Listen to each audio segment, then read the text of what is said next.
走在街头上，常常可以看到有人在吸一根金属或是塑胶的容器，并且吐出烟雾。但这些烟雾并不会留下传统香烟的烟味，这是电子烟。它标榜可以添加各种香气，无论是清新的薄荷、香甜的水果、巧克力，或是各种茶的味道。吸完之后，充斥在你的鼻腔跟气管里面，口鼻留香，因此吸引了很多人使用。有研究估算，2020年全球电子烟使用者的数量已经超过了6800多万人，而且预计未来还会逐年的增加。而2020年电子烟的全球市值也突破了212亿美元，折合台币高达6000亿元。不过，今年1月中，行政院提出了烟害防治法修正案，送交立法院审议，预计将会跟上许多国家的脚步，全面禁止电子烟。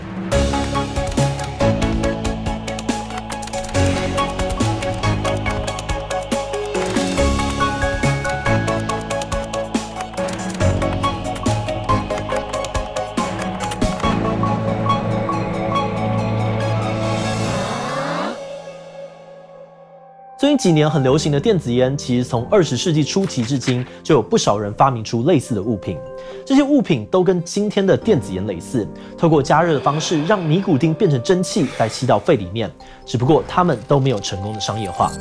第一款成功商业化的电子烟是一位中国的中医师韩立开发出来的。2003年，他申请了专利，隔年他的产品就开始在中国贩售。这种新颖的吸烟方式在几年内传遍了世界各地，也演化出了各种不同的变化型。电子烟的构造基本上大同小异，通常都会有烟油、雾化装置、气流感测器、温控晶片以及电池。在开启电子烟之后，电池会驱动雾化装置把烟油加热，进而转化为蒸汽，而使用者吸的就是烟油蒸出来的气体。那如果烟油用完之后，只要再继续的补充烟油进去，就可以继续使用了。电子烟跟香烟相同的地方，都是去吸加热产生的烟雾和蒸汽。只不过香烟是用燃烧来加热，而电子烟则是用电池加热线圈间接的加热烟油。而这样的差异就造就了两者成分上巨大的不同。燃烧传统的香烟，除了会把尼古丁气化，同时也会产生黑黑黄黄、黏黏稠稠的焦油，而焦油就是大家认为抽烟有害健康的主因之一。它里面含有许多的致癌物，会刺激气管、支气管还有肺部，也会增加罹患肺癌和口腔癌的风险。相比之下，电子烟因为没有燃烧，所以不会产生焦油，而且烟油的主要成分是丙二醇、甘油还有香精，它们也都不是致癌物。因此，有不少人说，抽电子烟其实比纸烟更好。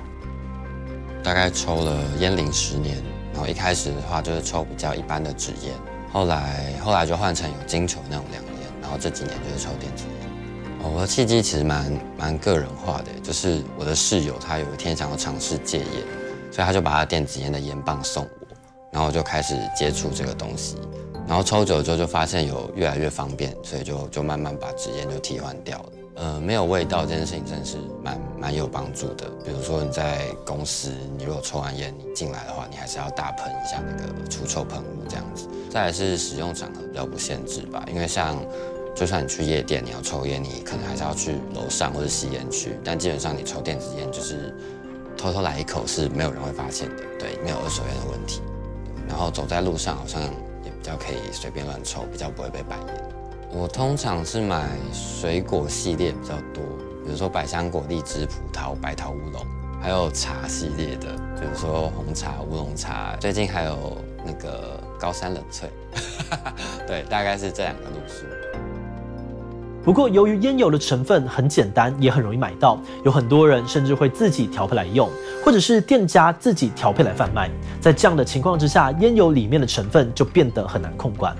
2021年，卫福部抽验市面上的烟油产品，发现高达88% 的烟油含有尼古丁。此外，国外也有不少研究发现，市面上贩卖的烟油产品当中，有些尼古丁的含量比传统的纸烟还要高。在无法确定尼古丁含量的情况下，我们就很难说吸电子烟会对戒烟有帮助。而另外一方面，也有研究担心，因为电子烟容易吸，也不像纸烟有明显的臭味，更容易让人爱不释手。但如果每天狂抽，那就算电子烟的尼古丁浓度很低，恐怕也不会有太好的戒烟效果。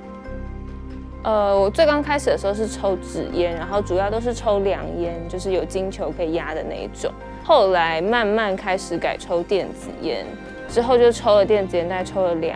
年左右，然后现在正在戒烟中。其实有好长一段时间还是维持2个都抽，现在很少抽了，因为我正在戒烟。但是之前抽的频率，我觉得反而可能比纸烟还要更多，因为其实电子烟你很难计算，纸烟它就是有1根的量，但电子烟就是你有空的时候抽1口也可以，你要抽10口也可以，所以你其实很难感知你到底抽了多少。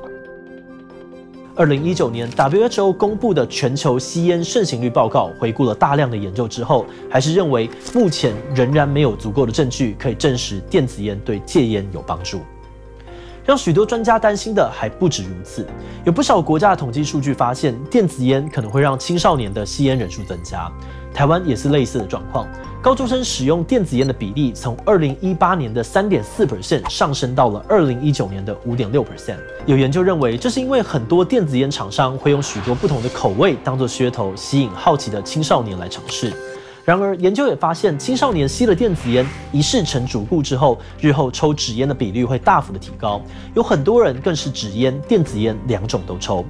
从健康的角度来说，如果是希望减少整个国家的吸烟人口，开放电子烟不仅效益不明显，还有可能会帮倒忙。此外，电子烟可以自行调配烟油的特性，也让部分有心人士利用这一点，把大麻油或者是其他的毒品成分添加在烟油里面，躲避警察的搜索。但撇除这种很极端的案例，你可能会想说，电子烟不会产生焦油，应该还是比较健康的吧？这个问题的答案很可能也是否定的。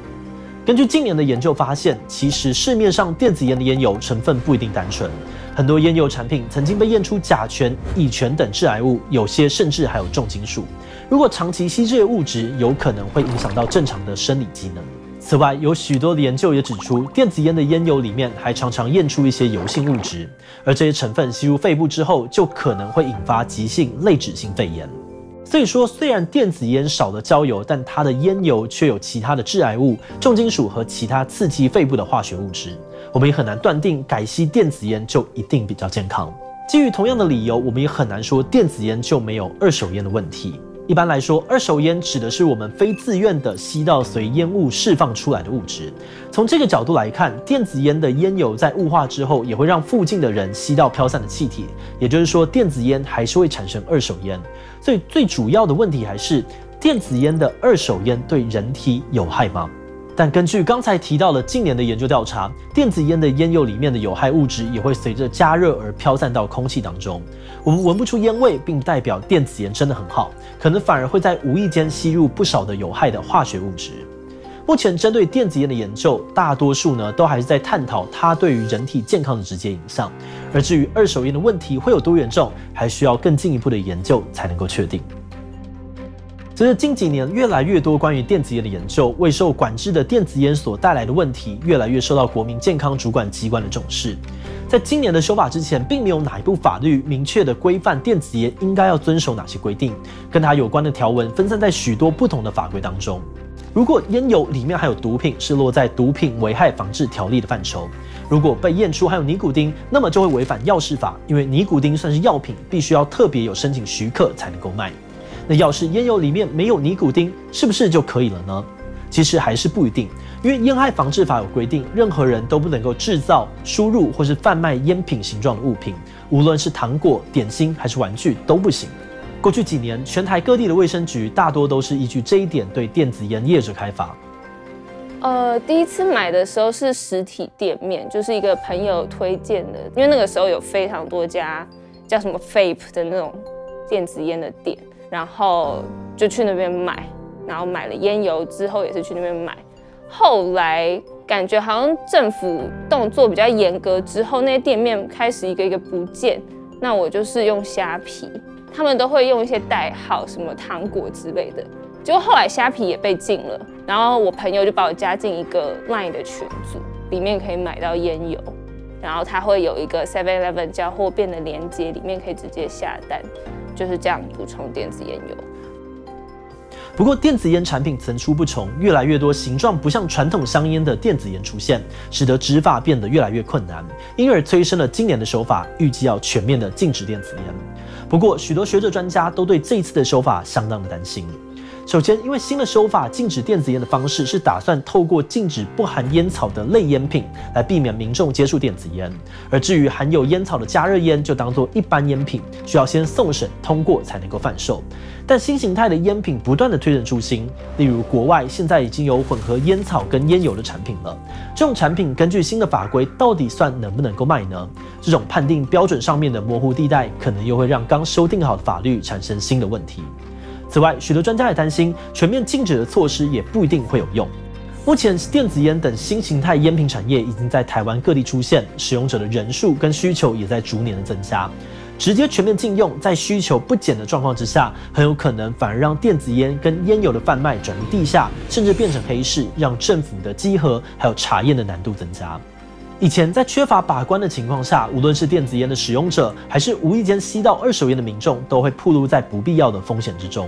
但现在修法以后，政府会有足够的检验量能做好把关吗？还是法律上面的管制措施有没有可能有其他的方向呢？这可能也是值得我们好好思考的一件事情了。